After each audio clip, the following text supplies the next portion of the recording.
بسم اللہ الرحمن الرحیم۔ اللہ تعالیٰ کی صفت ستار۔ انتخاب از خطبہ جمعہ حضرت خلیفۃ المسیح الخامس ایدہ اللہ تعالیٰ بنصر عزیز، فرمودہ 3 اپریل 2009۔ قرآن کریم میں متعدد جگہ پر اس بات کا ذکر ملتا ہے کہ کس طرح اللہ تعالیٰ اپنے بندے کی غلطیوں کو معاف فرماتا ہے، ان سے صرف نظر فرماتا ہے، اور صرف نظر فرماتے ہوئے ستاری کا سلوک فرماتا ہے۔ ستاری کیا ہے؟ ستر کے معنی ہیں کسی چیز کو ڈھانپنے اور اس کی حفاظت کرنے کے۔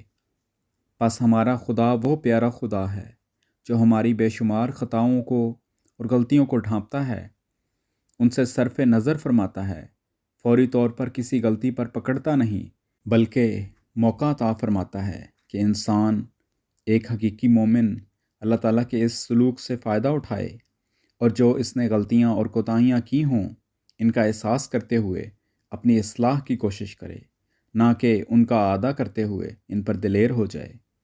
پس جب اللہ تعالیٰ اپنے بندوں کی خطاؤں اور غلطیوں کو ڈھانپتا ہے تو بندے کا بھی کام ہے کہ وہ اپنی اصلاح کی طرف توجہ دیتے ہوئے اس کی حفاظت کے حصار میں آ جائے، جہاں پر وہ اللہ تعالیٰ کی ستاری کے نئے سے نئے جلوے دیکھے گا۔ اس وقت میں چند آیات آپ کے سامنے رکھوں گا جن میں اللہ تعالیٰ کی اس صفت سے حصہ لینے کے لیے اللہ تعالیٰ نے ہمیں بعض امور کی طرف توجہ دلائی ہے۔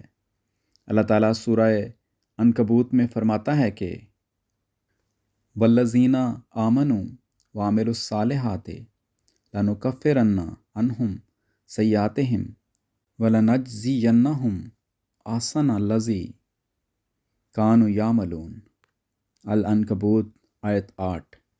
اور وہ لوگ جو ایمان لائے اور نیک اعمال بجا لائے، ہم لازماً ان کی بدیاں ان سے دور کر دیں گے، اور ضرور انہیں ان کے بہترین اعمال کے مطابق جزا دیں گے جو وہ کیا کرتے تھے۔ یہاں اللہ تعالیٰ نے ایمان لانے والوں اور نیک عمل کرنے والوں کے بارے میں فرمایا کہ ان کی بدیاں دور کر دیں گے۔ لَنُكَفِّرَنَّ عَنْهُمْ سَيِّئَاتِهِمْ، لغات میں کفرہ کا مطلب لکھا ہے کہ پردے میں کر دینا، کسی چیز کو ڈھانپ دینا اور مکمل طور پر ختم کر دینا، یعنی ایسے لوگ جو برائی کرتے ہیں ان کے ساتھ ایسا سلوک کرنا جس طرح کہ انہوں نے کوئی برائی کی نہ ہو۔ پس اللہ تعالیٰ اپنے بندوں پر بڑا مہربان ہے۔ بندہ برائی کرتا ہے تو فوراً نہ تو اسے پکڑتا ہے، نہ ہی اس کی پردہ دری کرتا ہے کہ انسان اپنے معاشرے میں منہ دکھانے کے قابل نہ رہے۔ کئی قسم کی برائیاں انسان سے سرزد ہو جاتی ہیں، کئی قسم کی غلطیوں کا انسان مرتکب ہو جاتا ہے، لیکن اللہ تعالیٰ کی صفت ستار اسے ڈھانکے رکھتی ہے۔ پھر جو لوگ اپنی غلطیوں اور کوتاہیوں کا احساس رکھتے ہوئے اصلاح کی طرف مائل ہوتے ہیں، اپنے ایمان میں بھی مضبوطی پیدا کرتے ہیں، نیک اعمال بجا لانے کی طرف توجہ کرتے ہیں، تو اللہ تعالیٰ اس بدی اور اس کے اثرات تک کو اس طرح اس بندے سے دور کر دیتا ہے گویا کہ وہ برائی اس نے کی ہی نہ تھی۔ نہ تو اس گناہ کی سزا دیتا ہے اور نہ ہی اس کی شہرت ہوتی ہے۔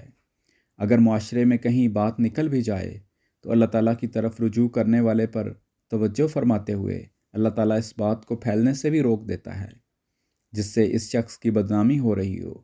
اور پھر یہ خدا جو ستار بھی ہے، مالک بھی ہے، جو بندے کے توجہ کرنے پر نہ صرف یکسر اس کی برائیوں کو ڈھانپ دیتا ہے بلکہ ان کو نیک کاموں کی بہترین جزا دیتا ہے۔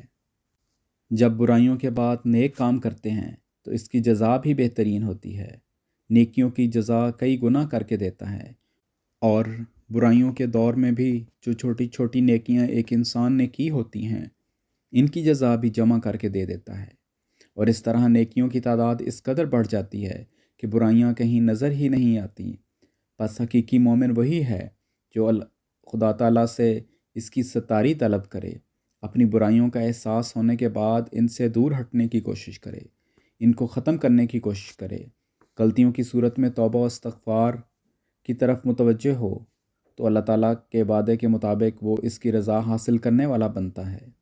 حضرت مسیح موعود علیہ الصلوۃ والسلام فرماتے ہیں کہ انسان اپنی فطرت میں نہایت کمزور ہے، اور خدا تعالیٰ کے 100 احکام کا اس پر بوجھ ڈالا گیا ہے۔ پس اس کی فطرت میں یہ داخل ہے، یعنی انسان کی فطرت میں یہ داخل ہے کہ وہ اپنی کمزوری کی وجہ سے بعض احکام کے ادا کرنے سے قاصر رہ سکتا ہے، اور کبھی نفس امارہ کی بعض خواہشیں اس پر غالب آ جاتی ہیں۔ پس وہ اپنی کمزور فطرت کی روح سے حق رکھتا ہے کہ کسی لغزش کے وقت اگر وہ توبہ استغفار کرے تو خدا کی رحمت اس کو ہلاک ہونے سے بچا لے۔ چشمہ معرفت، روحانی خزائن، جلد 23، صفحہ 189 190۔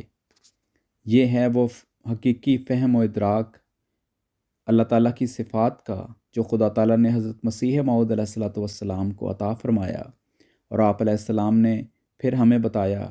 ورنہ آج دیکھیں دین کے بعض ٹھیکیدار جو ہیں، بڑے بڑے علماء، جبہ پوش، انہوں نے تو خدا تعالیٰ کے تصور کو اس طرح بنا دیا ہے، ایسا خوفناک، سختی کرنے والا اور سزا دینے والا خدا پیش کرتے ہیں کہ جس طرح اس میں کوئی نرمی ہے ہی نہیں۔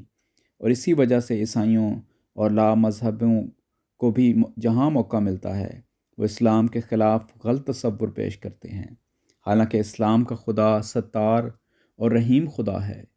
اور نہ صرف خود بلکہ خدا تعالیٰ نے مومنوں کو بھی یہ کہا کہ میری صفات اپنی اپنی استعداد کے مطابق اپنانے کی کوشش کرو، اور جب یہ ہوگا تو پھر کس قدر ستاری اور درگزر اور رحم کے نظارے معاشرے میں نظر آئیں گے۔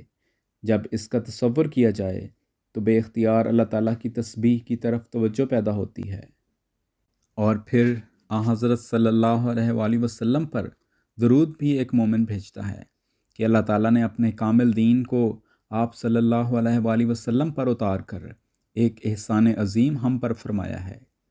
ایک موقع پر حضرت مسیح موعود علیہ السلام نے فرمایا کہ قرآن شریف میں خدا نے جو یہ فرمایا اس کا خلاصہ یہ ہے کہ اے بندو، مجھ سے نا امید مت ہو، میں رحیم، کہیم اور ستار اور غفار ہوں، اور سب سے زیادہ تم پر رحم کرنے والا ہوں، اور اس طرح کوئی بھی تم پر رحم نہیں کرے گا جو میں کرتا ہوں۔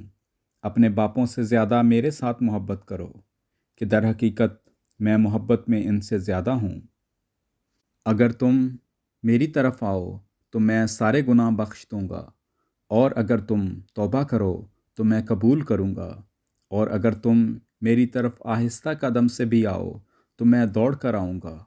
جو شخص مجھے ڈھونڈے گا وہ مجھے پائے گا، اور جو شخص میری طرف رجوع کرے گا وہ بھی میرے دروازے کو کھلا پائے گا۔ میں توبہ کرنے والے کے گناہ بخشتا ہوں، خواہ پہاڑوں سے زیادہ گناہ ہوں۔ میرا رحم تم پر بہت زیادہ ہے اور غضب کم ہے، کیونکہ تم میری مخلوق ہو، میں نے تمہیں پیدا کیا، اس لیے میرا رحم تم سب پر محیط ہے۔ چشمہ معرفت، روحانی خزائن، جلد 23، صفحہ 56۔ پس اللہ تعالیٰ کی طرف آنے کے لیے اللہ تعالیٰ نے ہی وہ راستے سکھائے ہیں کہ جن سے اس کی طرف بڑھا جا سکتا ہے۔ ایمان میں کامل بننے کی کوشش کرو، اللہ تعالیٰ کا حق ادا کرو، بندوں کے حقوق ادا کرو، اعمال صالحہ بجا لاؤ، اور ان اعمال صالحہ کا اللہ تعالیٰ نے قرآن کریم میں بھی ذکر فرما دیا کہ کون کون سے اعمال ہیں جو تمہیں بجا لانے چاہیے، کون سے ایسے اعمال ہیں جن کو اللہ تعالیٰ پسند کرتا ہے، کون سے اعمال ہیں جن کو اللہ تعالیٰ ناپسند فرماتا ہے۔